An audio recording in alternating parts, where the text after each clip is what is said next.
Très chers téléspectateurs de Wazalendo DRC TV, merci d'avoir été avec nous pour cette émission exceptionnelle. Votre soutien est notre force. Continuez à aimer, commenter et partager afin que la voix de la vérité du patriotisme aille encore plus loin.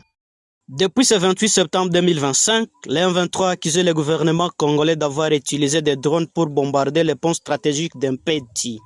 Face à ces allégations, notre rédaction a sollicité l'ANCDH, mouvement des volontaires pour la défense de la patrie, présent sur la première ligne de front.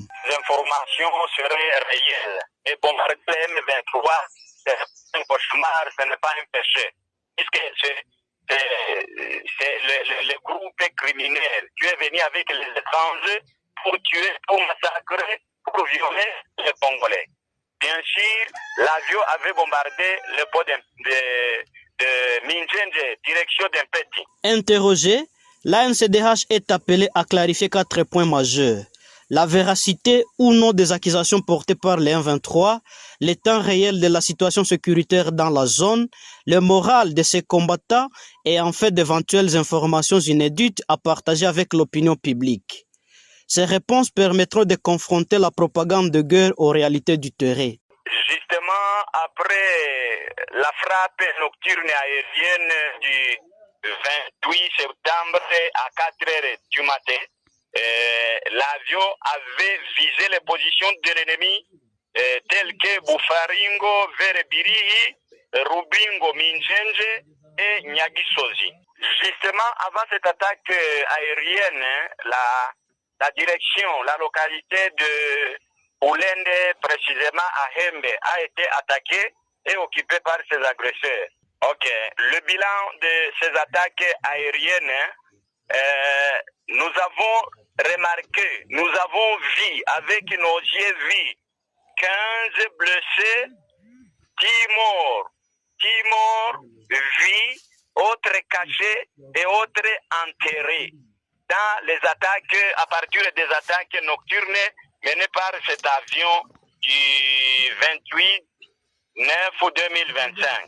En tout cas, l'ANCDH bar AFDP a un moral très haut, très élevé, puisque après même hier, le matin, vers 6 heures, nous avons aussi repoussé l'ennemi qui venait nous déloger dans nos positions.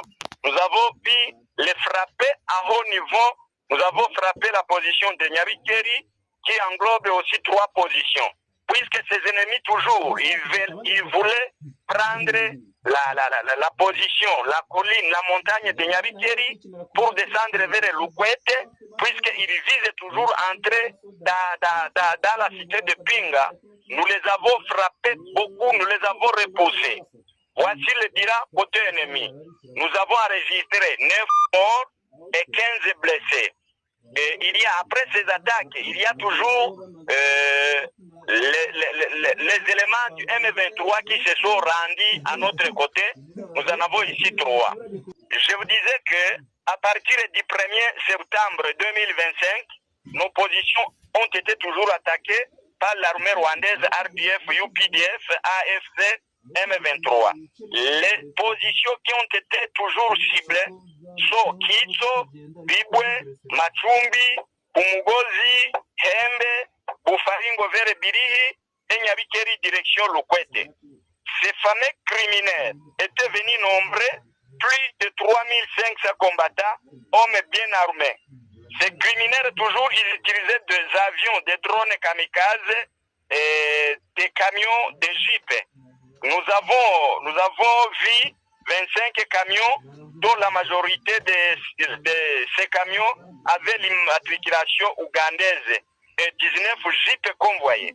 Il est à signaler que pendant leur opération toujours, comme leur habitude, ils utilisent les hommes, les femmes, les enfants comme leurs boucliers. Donc, ce sont les civils qu'ils mettent à la première ligne pour transporter les munitions et autres choses. C'est-à-dire, nous signalons toujours que ces criminels n'ont pas cessé de cibler les localités ou les agglomérations les plus peuplées pour y larguer des bombes. À partir de ces largages de bombes, ils terrorisent toujours la population, se met la terreur à la population pour ne pas servir à l'armée ou au Wazalendo.